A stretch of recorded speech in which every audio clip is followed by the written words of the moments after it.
With a chance to win £1 million, premium bonds are often seen as buying a lottery ticket, but without the downside of losing your money. You give the government some of your hard-earned cash, and in return, they give you a percent of your money back. But there's a catch. You aren't actually guaranteed to win anything. You're simply given an expected return of around 4%. So with all of this in mind, is it actually worth buying premium bonds? Well, in this video, I'm going to answer that question, and I'm also going to show you how much in premium bonds you need to hold to get that expected return back. I'm also going to tell you how much you need to win £1 million, and where you might be better off putting your money instead. Let's get into the video. So NS&I actually release every single month the odds of winning each of the prizes. So we can actually take a look here on this table, which is provided by the money saving expert, where we can see how likely it is to win each of the prizes. So if you have £25 in premium bonds to win £1 million, you have a 1 in 2.5 billion chance of winning, which is quite low. And they have 2 of these draws a month. So 2 people every single month win £1 million. You have a 1 in 56 million chance of winning £100,000. And you also have a 1 in 19 million chance of winning £50,000. And if we come all the way down to the bottom, just to get your money back, so £25 return, it's 1 in 840.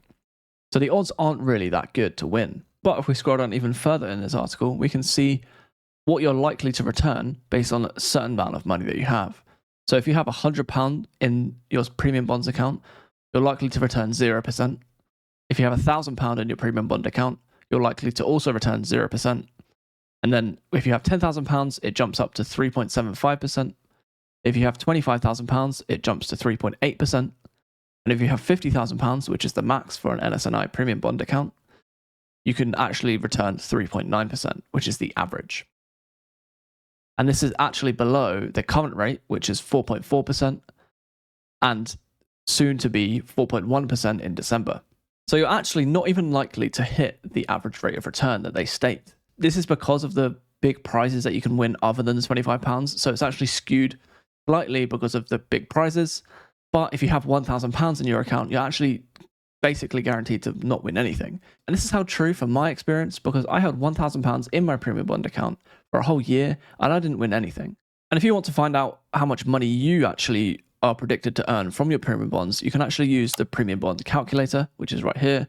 You can put in how much money you have in premium bonds, over what time period, which usually you just put a year, and then just click no here and you just click calculate, and it will tell you what you would expect to return over a 1 year period. For £10,000, it's £375. So if your best chance of getting to that 4% or the current rate of 4.4%, you're actually better off having a maxed out account of £50,000. According to a lot of articles, £38,000 is the average holding for people who win money, and the average holding for people who don't actually win any money is around £100. So the best way of looking at it is have £38,000 in your account, and after £38,000 you have diminishing returns, but having close to nothing or less than, say, a couple £100 is actually worthless in a premium bond account. So if you don't have very much money, say £1,000, is it really worth holding premium bonds, or is there a better place to put your spare cash? So to find the best savings rates currently, you should go to thisismoney.co.uk, and they publish the best cash ISAs or best savings accounts every single month. And it's the place to go if you really want to maximize the return you get from your spare cash.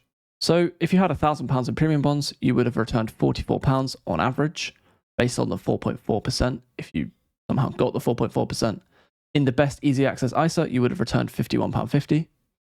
And the same for £5,000, it would have been £220 and £257.50. For £20,000, it would have been £880 and £1,030 respectively.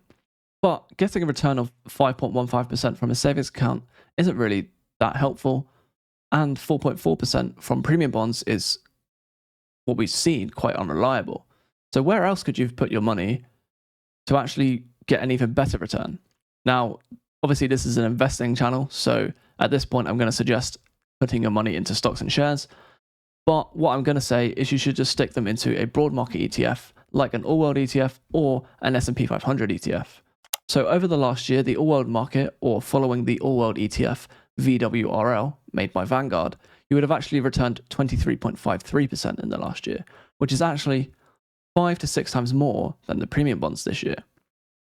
And if you only had £1,000, you would have returned nearly £200 just from this year.